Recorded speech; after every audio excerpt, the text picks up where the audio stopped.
आज आपण एक खास ताजं वाटण तयार करून मस्त चमचमीत, दमदमीत आणि झटपट तयार होणारा मटर पुलाव बनवतोय. त्यासाठी इथे मी एक बाउल घेतलाय. त्यामध्ये 1 वाटी बासमती तांदूळ घेतलाय, तो काढायचा. तुम्ही रेग्युलर भात बनवण्यासाठी जो तांदूळ वापरतात तो घेतला तरीसुद्धा चालेल. त्यानंतर यामध्ये पाणी घालायचं आणि तांदूळ 2 ते 3 वेळा पाण्याने स्वच्छ धुवून घ्यायचा. तांदूळ धुवून घेतला की त्यामध्ये पुन्हा पाणी घालायचं आणि हा तांदूळ एक 15 ते 20 मिनिटं भिजण्यासाठी बाजूला ठेवायचा. आता तांदूळ भिजतोय तोपर्यंत आपण एक वाटण तयार करून घेऊया. तर वाटण तयार करण्यासाठी इथे मी मूठभर कोथिंबीर, 15 ते 16 लसणाच्या पाकळ्या, आलं, 1 चमचा जिरे आणि 4 ते 5 हिरव्या मिरच्या घेतल्या आहेत. हिरवी मिरची तुम्हाला जसं तिखट आवडतं त्यानुसार कमी जास्त घेऊ शकता. आपण यामध्ये बाकीचे कोणतेही पावडर मसाले वापरणार नाहीये. त्यानंतर आता हे सर्व साहित्य इथे मी मिक्सरचं भांडं घेतलंय, त्यामध्ये काढायचं आणि मिक्सरला फिरवून थेंबभरही पाण्याचा वापर न करता याचं छान असं वाटण तयार करून घ्यायचं. तर इथे पहा, सर्व साहित्य मी मिक्सरला फिरवून घेतलंय. मिक्सरला साहित्य फिरवून घेताना मी थेंबभरही पाणी वापरलं नाहीये. छान असं वाटण तयार झालं आहे.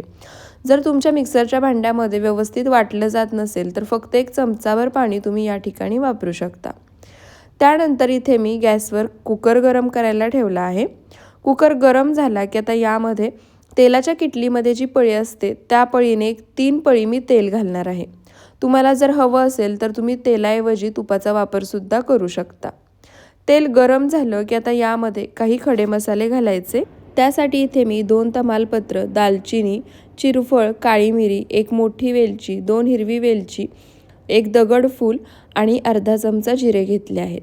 हे सर्व साहित्य तेलामध्ये घालायचं आणि एक अर्धा मिनिटभर परतून घ्यायचं. सर्व खडे मसाले एक अर्धा मिनिटभर परतून झाले की आता यामध्ये इथे मी एक उभा पातळ चिरलेला कांदा घेतलाय, तो घालायचा आणि कांदा छान सोनेरी रंग येईपर्यंत आपल्याला परतून घ्यायचा आहे. तर इथे पहा, कांदा मी छान सोनेरी रंग येईपर्यंत परतून घेतला आहे. त्यानंतर आता यामध्ये राहिलेलं साहित्य घालायचं. त्यासाठी इथे मी एक मोठा टोमॅटो बारीक चिरून घेतलाय, तो घालायचा. त्यासोबतच इथे आपण जे आलं, लसूण, हिरवी मिरची, कोथिंबीरचं वाटण तयार करून घेतलं होतं ते सुद्धा घालायचं आणि या स्टेपला मी थोडंसं यामध्ये मीठ घालणार आहे. मीठ घातल्यामुळे टोमॅटो अगदी छान मऊसूत भाजला जातो. त्यानंतर आता हे सर्व साहित्य वाटणाचा कच्चेपणा जाईपर्यंत आणि टोमॅटो छान मऊ होईपर्यंत भाजून घ्यायचं आहे. गॅसचा फ्लेम मीडियम टू लो ठेवायचा. तर इथे पहा, सर्व साहित्य मी वाटणाचा कच्चेपणा जाईपर्यंत आणि टोमॅटो छान मऊसूद होईपर्यंत भाजून घेतला आहे. त्यानंतर आता यामध्ये इथे मी अर्धी वाटी वाटाणा घेतला आहे, तो घालायचा आणि आता वाटाणासुद्धा या मसाल्यासोबत मिक्स करून 1-2 मिनटं छान असा परतून घ्यायचा. आता वाटाणा परतून होतोय तोपर्यंत आपण जो तांदूळ पाण्यामध्ये भिजत ठेवला होता त्या तांदळातलं पाणीसुद्धा काढून घेऊ. तर इथे पहा, सर्व तांदळातलं पाणी मी काढून घेतलं आहे. तांदळातलं पाणी काढून होईपर्यंत वाटाणासुद्धा मसाल्यासोबत छान असा परतून झाला आहे.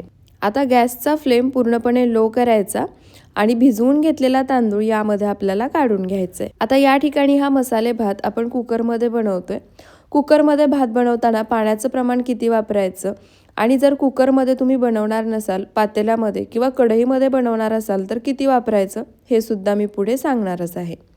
तर इथे पहा, सर्व तांदूळ मी यामध्ये काढून घेतलाय. आता मसाल्यासोबत मिक्स करायचा आणि तांदूळसुद्धा हलक्या हाताने 1-2 मिनटं मध्यम आचेवरती छान असा मसाल्यासोबत परतून घ्यायचा.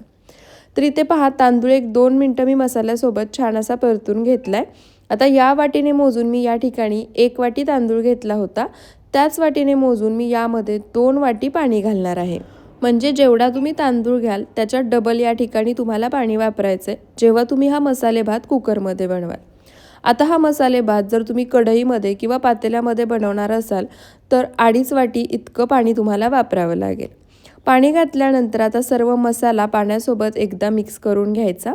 त्यानंतर आता यामध्ये एक सिक्रेट पदार्थ घालणार आहोत, त्यामुळे या मसाले भाताची चव दुप्पट तिप्पट वाढते. तर इथे मी अर्धा लिंबू घेतलाय. आता या अर्ध्या लिंबाचा रस आपल्याला यामध्ये घालायचा आहे. लिंबाचा रस घातल्यामुळे एकतर भात शिजल्यानंतर छान मोकळा होतो आणि त्याचसोबत भाताची चव अप्रतिम लागते. त्यानंतर यामध्ये चवीनुसार मीठ घालायचं. आपण टोमॅटो भाजताना सुद्धा यामध्ये मिठाचा वापर केला होता, त्यामुळे तुमच्या अंदाजाने अगदी अचूक मीठ यामध्ये घाला. मीठ आणि लिंबाचा रस घातल्यानंतर पुन्हा एकदा सर्व साहित्य एकसारखं मिक्स करून घ्यायचं. भरपूर सारी बारीक चिरलेली कोथिंबीर घालायची, कुकरचं झाकण लावायचं आणि मध्यम आचेवरती कुकरची फक्त 1 शिट्टी करून घ्यायची. कुकरची 1 शिट्टी झाली की गॅस बंद करायचा, कुकर पूर्णपणे थंड करून घ्यायचा. तर इथे पहा कुकरची 1 शिट्टी झाली होती. गॅस बंद करून मी कुकर पूर्णपणे थंड करून घेतला होता. झाकण काढूया आणि झाकण काढल्यानंतर तुम्ही पाहू शकता काय परफेक्ट मसाले भात बनवून तयार झाला आहे. पाण्याचं प्रमाण एकदम परफेक्ट आहे. भात अजिबात चिकट झालेला नाही आहे, छान मोकळा झाला आहे आणि याचा सुगंध म्हणाल तर अगदी घरभर पसरला आहे. थंडीच्या दिवसांमध्ये एकदा हा मटार भात नक्की बनवायला हवा. खरंच इतका अप्रतिम लागतो आणि या पद्धतीने वाटण तयार करून आणि खास करून लिंबाचा रस घालून तर एकदा नक्की बनवून पहा. तर इथे ताटामध्ये वाढताना सुद्धा तुम्ही पाहू शकता शीतना शीत भाताचा मोकळा आहे, अजिबात भात चिकट झालेला नाही आहे. आता यासोबत तुम्ही रायता, कोशिंबीर किंवा पापड, लोणचं काहीही सर्व करू शकता. अगदी काहीही नसेल तरीसुद्धा हा भात असाच खायला अप्रतिम लागतो. त्यामुळे तुम्हीसुद्धा एकदा या पद्धतीने हा मटारचा मसाले भात बनवून पहा आणि कसा झाला ते मला कमेंट करून सांगा. आणि आणखी अशाच साध्या सोप्या नवनवीन रेसिपी व्हिडिओज पाहायचे असतील तर ते सुद्धा मला कमेंट बॉक्समध्ये नक्की सांगा. रेसिपी व्हिडिओ आवडला असेल तर व्हिडिओला एक लाईक नक्की करा, जास्तीत जास्त शेअर करा. अशाच रेसिपीजसाठी सबस्क्राईब नक्की करा. पुन्हा भेटूयात अशाच साध्या सोप्या नवनवीन रेसिपी व्हिडिओसोबत. व्हिडिओ शेवटपर्यंत पाहिल्याबद्दल खूप खूप